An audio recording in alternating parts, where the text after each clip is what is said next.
क्योंकि भव्य कैसे शपथ ग्रहण को बनाया जाए उसकी पूरी तैयारियां चल रही हैं। बांग्लादेश की प्रधानमंत्री हैं शेख हसीना, वो पहुंच गई हैं दिल्ली। उनका भारतीय परंपरा के अनुसार कैसे स्वागत किया जा रहा है उसकी तस्वीरें आपके टीवी स्क्रीन पर। और भारत के हर राज्य में अलग संस्कृति, अलग छटा दिखाई देती है। कुछ इसी ढंग से जितने भी मेहमान अब दिल्ली पहुंच रहे हैं वो इसी ढंग से भारत की संस्कृति को यहाँ पर समझने की, जानने की भी कोशिश कर रहे हैं। ये देखिए शेख हसीना पहुंच चुकी हैं दिल्ली। कल है शपथ ग्रहण समारोह और उसके पहले उनके पहुंचने पर जो तस्वीर अभी दिखाई दे रही है न्यूज़ 18 इंडिया पर, वही आप देख रहे हैं।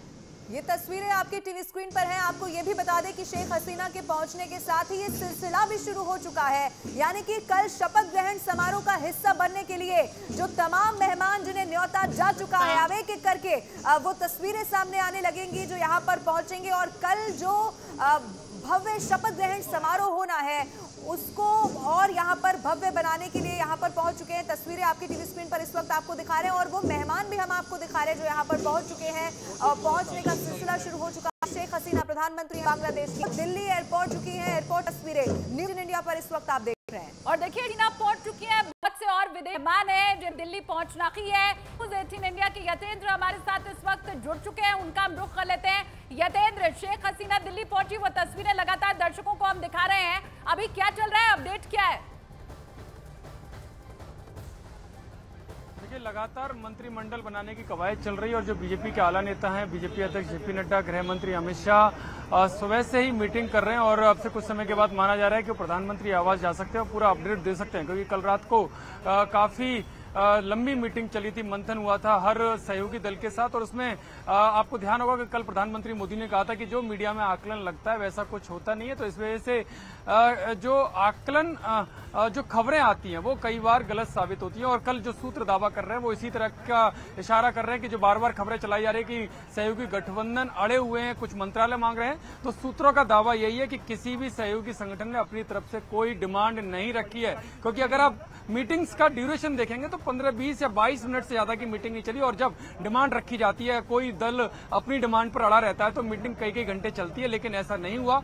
कल बड़े आराम से मीटिंगें खत्म हुई, एक एक करके सभी सहयोगी दलों को बुलाया गया और सूत्र यही कह रहे हैं कि एक भी डिमांड किसी भी सहयोगी दल ने नहीं रखी। उनको प्रधानमंत्री मोदी के ऊपर विश्वास है और उन्होंने खासकर चंद्रबाबू नायडू और नीतीश कुमार ने अपनी अपनी मीटिंग में साफ तौर पर कहा कि आप जो भी हिस्सेदारी सरकार में देंगे वो उनको मंजूर होगा। कोई भी पोर्टफोलियो को लेकर उनकी कोई विशेष डिमांड नहीं है, लेकिन उनके राज्यों का हित जरूर ध्यान में रखें। इस तरह की बात उन्होंने जरूर इस मीटिंग में कही है कि उनके राज्यों का हित ऊपर रहना चाहिए, उसमें कोई सम्मान से चल रही है उससे जुड़ी हुई भी जानकारी हम आपसे लेंगे। लेकिन न्यूज़ 18 इंडिया पर इस वक्त हम दर्शकों को शेख हसीना जो कि प्रधानमंत्री हैं बांग्लादेश की, वो पहुंच गई है, वो तस्वीरें दिखा रहे हैं। यतेंद्र, आपसे समझना चाहते हैं, आप देखिए शपथ ग्रहण समारोह कल हो रहा है, ऐसे में अब जो न्योता दिया गया है वो कई ऐसे ताकतवर देश हैं जिनके राष्ट्रीय अध्यक्षों को दिया गया है। ऐसे में शपथ ग्रहण के साथ ही ये भी एक संदेश साफ हो जाता है कि भारत जो मजबूती के साथ अंतर्राष्ट्रीय स्तर पर भी पहले से काम करता रहा है वो इसी तरीके से 3.0 में भी चलने वाला है।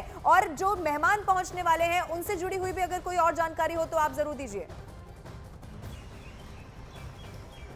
देखिए बिल्कुल जो मैसेज है खुद प्रधानमंत्री नरेंद्र मोदी ने दिया है कि जो पहले जो भारत को कोई पूछता नहीं था और आज भारत का डंका पूरी दुनिया में बज रहा है, ये एक बड़ा मैसेज है। क्योंकि जैसे ही एनडीए की जीत हुई उसके बाद प्रधानमंत्री मोदी के पास शायद ही कोई ऐसा देश होगा जिसके राष्ट्राध्यक्ष या प्रधानमंत्री का फोन बधाई के लिए नहीं आया होगा। और शायद यही कारण है कि एक बार फिर से जब तीसरी बार कल मोदी शपथ लेने जा रहे हैं तो जो पड़ोसियों को सबसे ज्यादा ध्यान में रखा गया, तो उन सबको सारे राष्ट्राध्यक्षों को और जो पड़ोसी देशों के प्रधानमंत्री हैं उनको न्योता दिया गया और अब उनके आने का सिलसिला भी शुरू हो गया। और मैसेज यही है कि भारत सभी को साथ लेकर चलना चाहता है। जो वसुधैव कुटुंबकम की बात जो प्रधानमंत्री नरेंद्र मोदी अपने भाषणों में करते हुए नजर आते हैं, उन सबको ध्यान में रखते हुए किया जाता है। अभी बांग्लादेश की जो प्रधानमंत्री हैं वो यहां पर आ चुकी हैं और इसके अलावा जो बाकी के जो शेड्यूल जो आया है वो हम आपको बता देते हैं कि जो शेड्यूल आया उसमें जो president of democratic social Republic Sri Lanka के जो प्रेसिडेंट हैं उनका भी 11:50 पर उनका आने का समय है, यानी कि वो कल आ जाएंगे।